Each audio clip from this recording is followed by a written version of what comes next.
It's time to check your money with America's money maven, Vicki Brackens. Vicki Brackens is the president of Brackens Financial Solutions Network, LLC, and a registered representative of LPL Financial, member SIPC. And it is Vicki. Hey, Vicki. George, you took my line. I was gonna say, oh, and it's really me. oh, word. See how we in sync? Exactly. It really is you. So it's been a minute or two. hmm Like we and people don't people don't understand like we haven't run into each other in a minute. So here we are. That's true. That's true. Even with the fact of being on my extended vacation, we even haven't just personally run into each other. So everything's No, going well. listen, and so I'm glad that we're bringing in the autumn season George, in grand fashion. it is coming quickly. Okay. Now that we've had the autumnal equinox, I just wanted to give you my hmm vocabulary that you know I know I know. Okay. All right. You know what? I'm gonna put in a shameless plug here. Go Okay. Okay, ahead. because I need some help. And Oh, you can I do you something brought it up. Yeah. Go ahead. before you do your shameless plug? I want to thank you for inviting me to get a sneak preview of the new Inspire Innovation Hub. Wasn't that something? Wow, like a sneak, right? I Right? got the behind scenes tour courtesy of, and that, in fact, I said that to Michael the next time we were on together. So now I get a chance to thank you for allowing me to. Vicki invited me because she couldn't make it because Vicki had the behind the scenes. She was getting the tour before the tour. So I said, I didn't know Vicki What was you call doing the it like super this. VIP. Right. I know Vicki was doing it like this. She had the Vicki is one of the charter sponsors of the Innovation Hub. They had a whole picture and everything. But Vicki doing her thing over here. These Okay, streets. well, thank you, George, and I'm glad you enjoyed it. But since we are going to go to the end of my comments, start at Oh the my beginning. God! Listen, okay. What I want to say is, I invite everybody. Listen, this is Syracuse, one of the not only foundational, but one of the supercharged dreams that has been fermenting for many years that is finally a reality. Somebody told me the other day, it's nice to have a groundbreaking, but it's better to have a ribbon cutting. Mm. And I'll always remember that. It's nice to have a groundbreaking, but it's better to have a ribbon cutting. Okay, and the ribbon cutting on the 18th, which was the official day, and I think you got to see behind the scenes like on the 14th.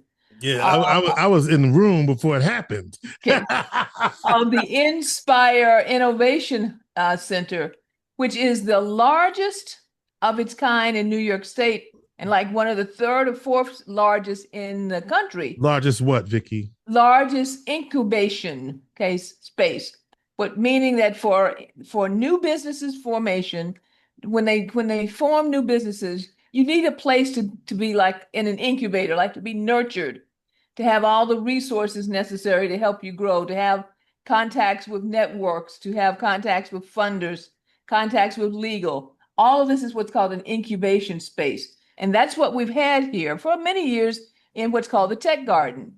But fortunately, over the last, I'd say, because I've been chair of the investment committee now about 6 years, for the last 6 years, we Investment Committee really of Center State of CEO. Center State, excuse me, of Center State CEO. We've been really looking at what was it going to take us to the next stage, because the Center State CEO, I mean the Tech Garden had been basically at capacity for a very long period of time, and with everything that happened with all of the grant programs that have come through, particularly with the grant programs around drones, Mm-hmm. because we are known now for one of the most innovative areas for technology around the drone programs. We had run out of space. Fortunately, the governor and many of the business leaders around the area, and in conjunction with all of the hard work that was done there at Center State CEO, we were able to come together and create now a second and possibly third floor. And so for the last, what has it been now? 18 months, you've seen this thing rising out of the ground Right. there at the corner of what is it? Harrison Warren and and Harrison. Harrison. Yeah. Warren and Harrison. And the ribbon cutting happened this week, and you should avail yourself of any opportunity that you have to go and enjoy some of the tours that are being scheduled at this point in time. You had a good time, huh, George? I had a great time. And did you get a souvenir glass? Not yet. No, I have your glass. Oh, you have my glass. Okay. Thank you. I have your glass. I've been carrying it around I've been carrying it around with me. So I got your glass. Okay. Okay. But I was, we decided that we wanted to be one of the inaugural sponsors Yes. of the Inspiration Hub. And so did you see what we sponsored, George? Yes, I did, but tell us what you sponsored. Okay, we sponsored the telephone rooms, which Yes. sounds very strange, telephone rooms, but you need quiet spaces. But I said, this feels like Clark Kent. Right, Okay, right, Wonder right. Woman, okay, Wonder Woman's space. So we sponsored the telephone rooms there. This is a very interesting innovation because I do a lot of training with Cornell University, and in their new design space, they have exactly that. And telephone rooms, what people don't know, these are quiet spaces within larger open spaces that you can still go and have your private conversation. Conversations. Like basically, it's a high tech phone booth because we used to, right? We used to have phone booths where you could just go to the door and make your call. But now with everything, with cell phones, earpieces and cell phones, and the fact that we have co-working spaces so much. It's hard. You would never think about it, but it's hard to find a place where you can make a private call, and that's what the telephone rooms are. Okay. Right. All right. So, George, thank you very much. Okay, I'll rewind my script now. Okay, and go back to what we wanted to cover this week, and that has to do with, as you know, we had a Fed rate cut. Yeah. The first one in over a year. It was a quarter of a point. Okay. Or what we could say 0.25%. It reflects really the fact that finally the Federal Reserve, looking at all of the factors, which particularly the two things that they focus in on are inflation and job creation, or what's happening as far as the motion within the job market. After several quarters, it looks like we are seeing a permanent, or trying to trend toward a permanent slowdown in the job market, and we're getting softer and softer economic growth. And so in order to support this and inflation right now, even though inflation is still above where we think it should be, as far as that 2% mandate, the Federal Reserve decided that it would make sense to at least lower the temperature on interest rates by 0.25%.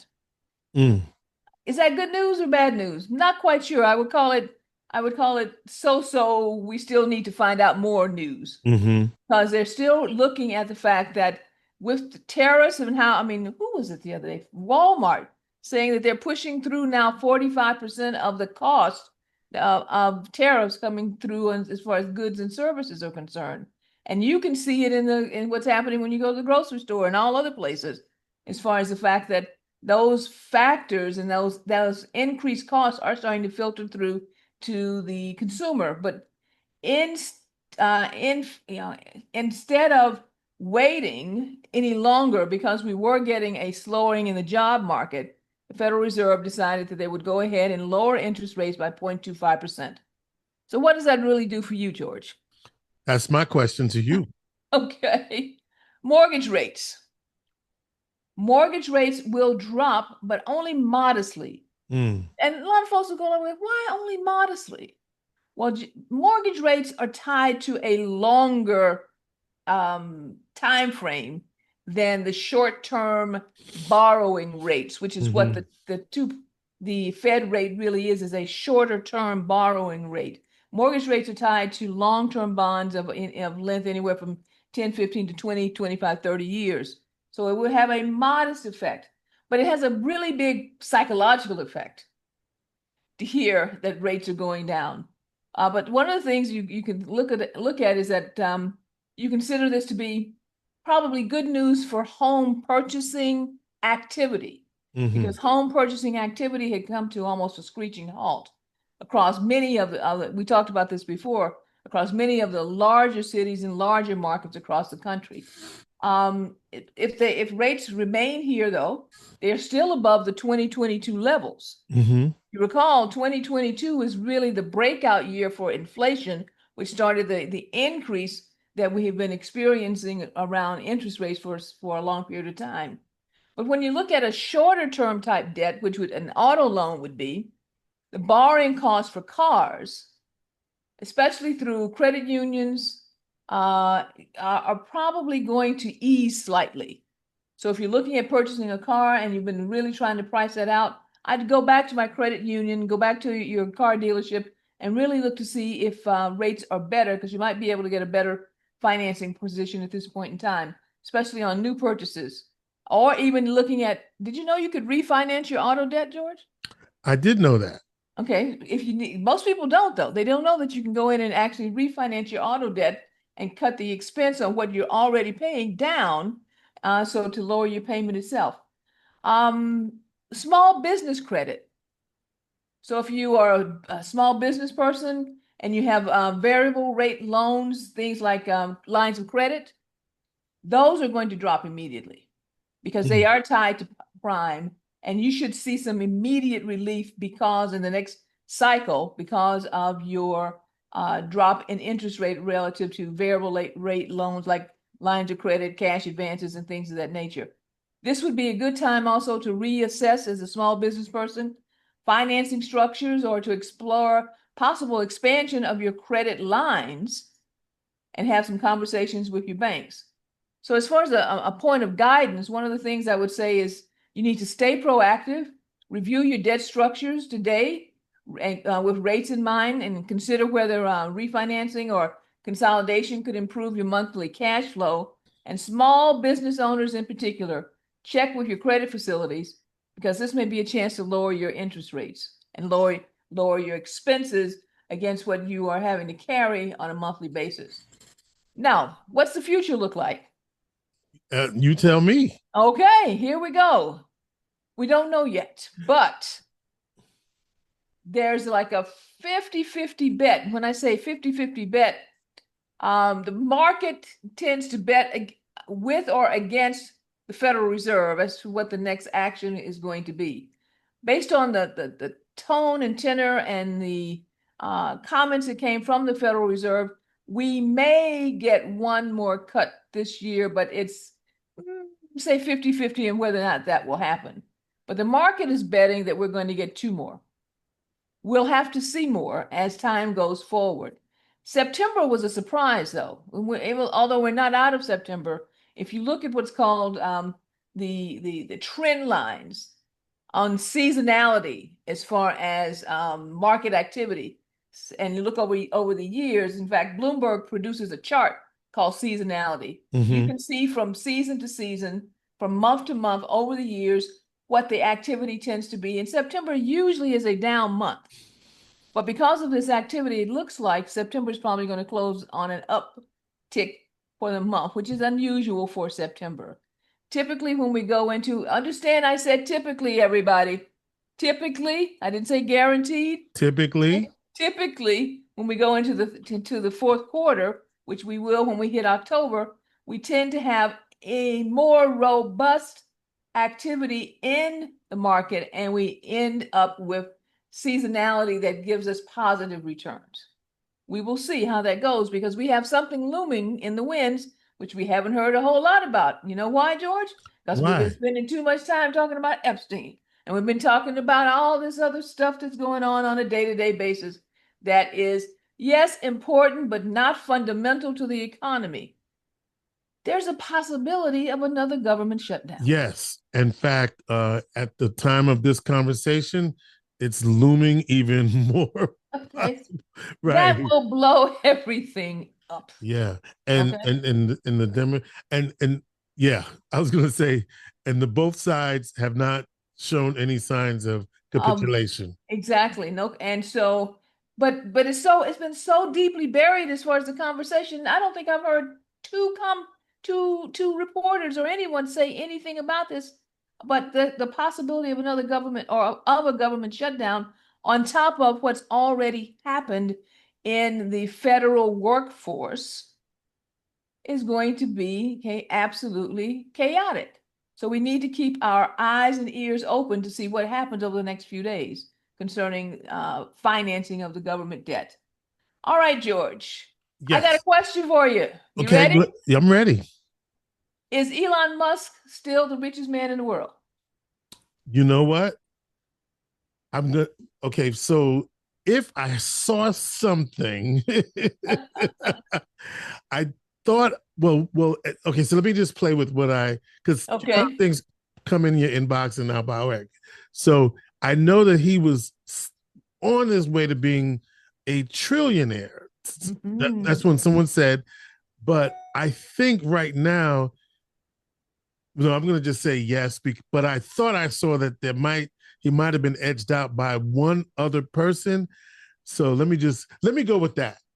Okay. All right then. So is that a yes or no? Help me. Oh my God, I know. I am. Am I trying to play both sides or what? You are. Why are you All doing right. that? I'm going to say no, he is not. Okay. You are wrong. So I should have went with the first trillionaire, right? That should have went with that. Okay. Here's the thing, okay. For the first time though, he's got some competition. Right. He's got some competition, and I guess he's always had competition, but the competition has gotten closer. Right. So he's still on top.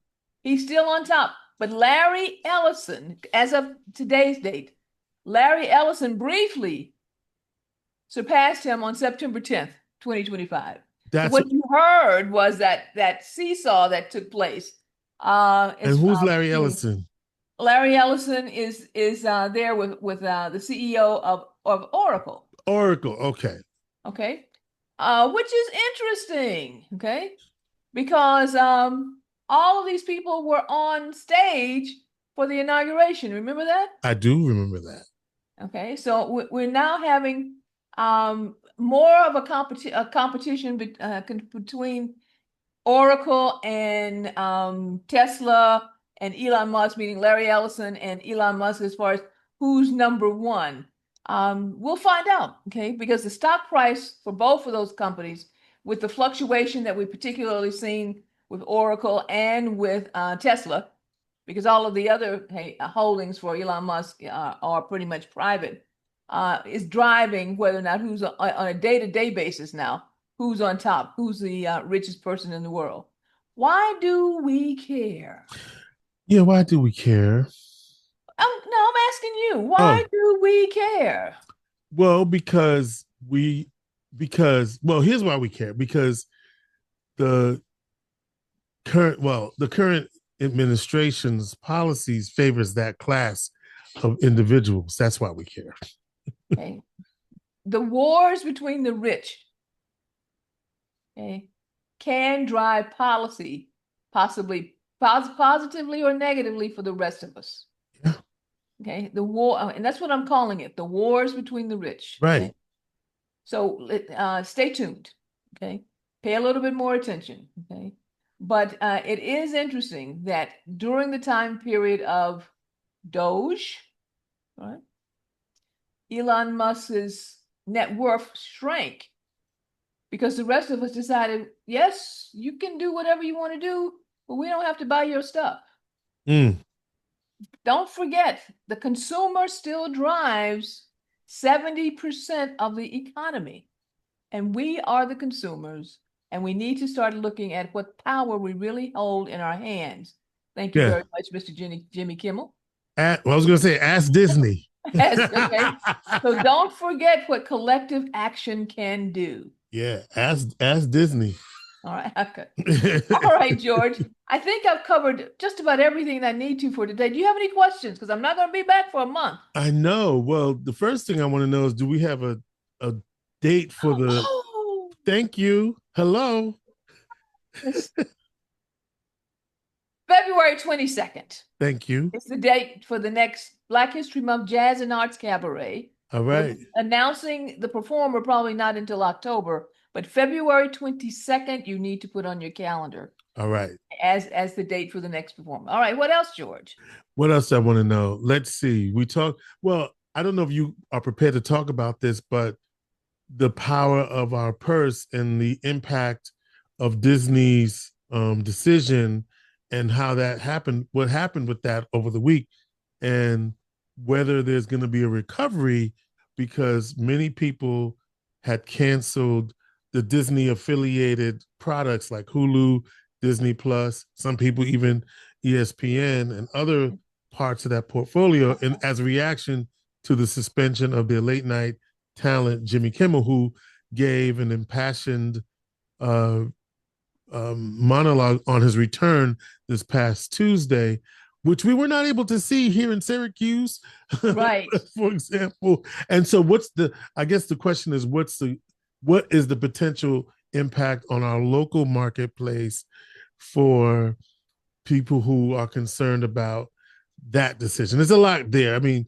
yeah, okay. I'm trying to pull out. Well, first of all, as we just discussed, Elon Musk's net worth decreased because his holdings in Tesla were severely impacted by the dissatisfaction of consumers right, with his actions.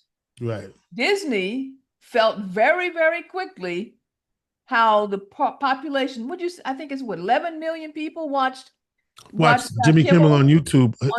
When he came back. Okay. And then that's and counting. It's probably way over that by now. Okay. I mean, so the individual's ability to drive economic decisions when joined with other individuals. Target. Target. Okay. Even the last election, even though Kamala Harris did not win, if you think about it, the individual contributions that came in and flooded the system were what drove her almost taking that race. So what we're looking at is the power of the individual. I think that's what we should discuss, George. Right. Okay, the power of individuals when they form collective action in order to drive policy or to drive economic activity. So yes, the consumer has already spoken, and action and change has taken place because of that. And we've seen it in two great cases there between Disney and with Tesla with Elon Musk. Now, my question is, will that flow over into the Disney properties? Yeah, it'd be very interesting. Okay, and if that starts to happen, that's gonna be real. That's gonna be really Bob Iger's got some decisions to make. Yes. Well, I will say, I did a quick check. At the time of our conversation, it is now over 13 million. 13 million. 13 million eyeballs. It's the most watched. Went to YouTube versus into the tube. Okay. Those are 13 million people who would have made impressions for advertisers who weren't there because of the decision that was made by Disney and by Sinclair and what's the other one? Nexstar. Okay. So locally, Sinclair owns Channel 3, Channel 5, and CW6, and Nexstar owns Channel 9 in Syracuse. So we have blackout on all sides. Everywhere, right? Well, right, because I mean, but I was reading somewhere, Vicki, that what's this mean for Disney is a question, right? In terms of because my question is, because it was on YouTube and because it's Disney, did they make that money back because of all the views on YouTube? You know, I'm going to have to research that. I don't want to answer that. Okay, I'll research it and make sure that you have an answer, even if the friendly neighborhood advisor brings it to you. I wonder about that. We won't hold it for a month. I'll make sure that we get that information back going forward. I do have one additional thing, though. I just remembered it, George. Oh, my God. Okay. Oh, my God. I'm glad we continued to talk. How many years have you and I had discussions about the train is moving? Oh my God. Moving. Yes. Please get on board. You said yes. In fact, you said this even before the community engagement, before you've been the canary in the coal mine, right? Do people know what that is? Some If the metaphor is this, right? If there's something bad in the coal mine or whatever, the first indication of that is the canary singing. That's my interpretation of that. Yes, It could be okay. totally wrong, which means that that's an alarm, that's an alert, right? Alert, right. It's an alert, right? Yeah. So go ahead.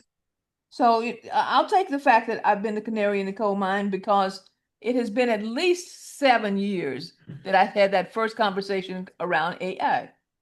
AI. Okay. Okay. It's been at least that long, okay, that we started having the conversation about the fact that business environment was changing dramatically in Syracuse and that you needed to start paying attention to all the workforce development issues Yeah. that were taking place. Okay. Um, the on-ramp program, which is one of the most important technology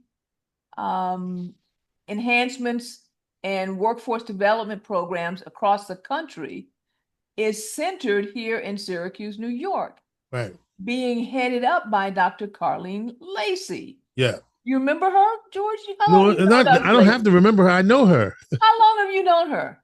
Wow, she was one of the administrators down in Syracuse Community Health Center back in the day. Wasn't she like 20, chief operating officer or something like that? right, chief operating officer. Then we headed up workforce development issues for National Grid and for not yeah National Grid. She's been part of this community for at least 20 years. She Yeah. is now the head of the on-ramp program. Don't tell me anymore, please. I don't want to hear it anymore. Oh, by the way, she's a Yeah. sister, just in case y'all Well, were in case you wondering. don't know, okay? Okay. Okay. Dr. Hilton, Warren Hilton. Who is he, George? He's the president of Onondaga Community College. President of Onondaga Community College. And who's heading up all of the clean room technology build out for workforce development in this community? Onondaga Community College. Onondaga Community College. On-ramp, Onondaga Community College, all headed up by Black men and women. I'm going to say Okay. just like this. I do not want to hear anymore that we cannot get involved. I do not want to hear anymore that there's no one there who looks like me. Yes, there are only two people, but there are more people involved. But what I'm saying is please, if you are not paying attention, I'm not telling you that the train is moving anymore. I'm telling you that the train is going to run over you in about 6 months. Okay. Oh, wait. And we're not coming back. Okay. You're standing in the middle of the road, not making a decision, and we are not coming back. You are Mm. going to get hit by this train. Mm. Because the minute those shovels start moving out there in clay and those fabs start rising. Oh, by the way, who's heading up the community engagement programs with Micron? You know who that is? That's El Java, isn't it? El Java. El Java Abdul Qadir. Okay. El Java Abdul Qadir. A brother. Former director at the Southside Innovation Center. Okay, these are people who Wait, have been excuse me. headed. Wait, we got to do it right. Okay. Dr. El Java. Thank you. You're correct. Dr. Abdul Qadir. Yeah. Who've been involved in our community for 5, 10, 15, 20 years, or involved in workforce development across the country for that period of time, who are breaking their necks trying to make sure that everything is in place, but you have got to participate in order for this to happen. The train is not moving. The train is already in full gear. If you're standing in the middle, you're getting ready to get plowed over. I think, Vicki, we probably should have next time we're in the because I've been thinking about this with you, and it is, the train has been moving, and how do people get on board now? Go to OCC and enroll. Stand there, up there and say, I need to enroll in whatever program it is that's going to get me ready to be part of the workforce development or in workforce development for all of the either careers there in microtechnology or with Micron or in smart manufacturing. You got to get out of your house and go and enroll in some of these programs. But George, Yes. the way you ask that, that's the excuse. Wait, okay, that's the excuse. I don't know how. Yes, you do know how. You know how to do everything else. You know how. Okay. We can't live with these excuses anymore. I know life is hard. I have been here in Syracuse for 40 years. I know what happened to Syracuse. I've watched it happen. But this is the time where we can now step into the rebirth, but you've got to take action in order for that to happen. Everything is in place. Think about, I was thinking about who's running these programs, who's out here. Those are names that you know and trust for years, okay, and have trusted for years. By the way, who's running the largest philanthropic organization in the city of Syracuse? A sister. You know what? But Melanie Littlejohn. You know how Stevie Wonder had that song, da da da da da. Who is it? Da da da da da. Exactly. A black woman. I need to do that song. A black man. Who is that? Melanie Littlejohn. Yes. Who's running the Gifford Foundation? Sheena Solomon, a black woman. Solomon, a black woman. You mean we done overcome and nobody told me? Remember? Well, okay. There are still things to overcome. Yeah. But what I'm saying is that the elements are in place. Right.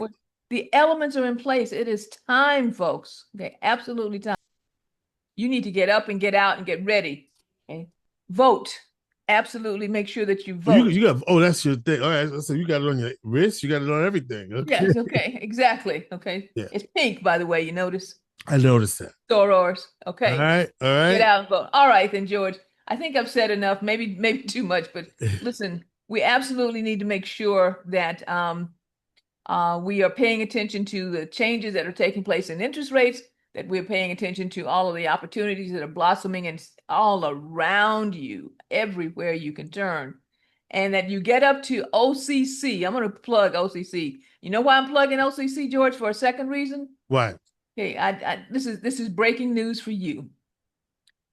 On the 23rd, Vicki Brackens was sworn in by the governor's office as a new trustee for OCC. Wait, where's my applause? Let me go back over here and find my little. Yeah, I didn't even tell you, George. I've been holding that for a couple of months. You have been holding that. What? Yes. What, Vicki? That's amazing! Congratulations. Okay. And I am very honored. Okay, very, very honored to step into that role and looking forward to learning more and more. But that's not the only reason, because I have been working with OCC in the community at large for several years, because we could see what was changing. We could see what was changing, and opportunities were starting to blossom. And the best time to be part of something that's growing is when it's coming up out of the ground. No, that's right. And Vicki, I did find my applause for you. Did you? Thank you very much, George. Okay. All right. Okay. All right. Listen, if you have questions, feel free to give me a call at area code 315-930-4499. You can reach us at info@brackensfsn.com. And at this point in time, George, I will say our plate is full. Vicki Brackens is the president of Brackens Financial Solutions Network, LLC, and a registered representative of LPL Financial, member SIPC. She is America's money maven.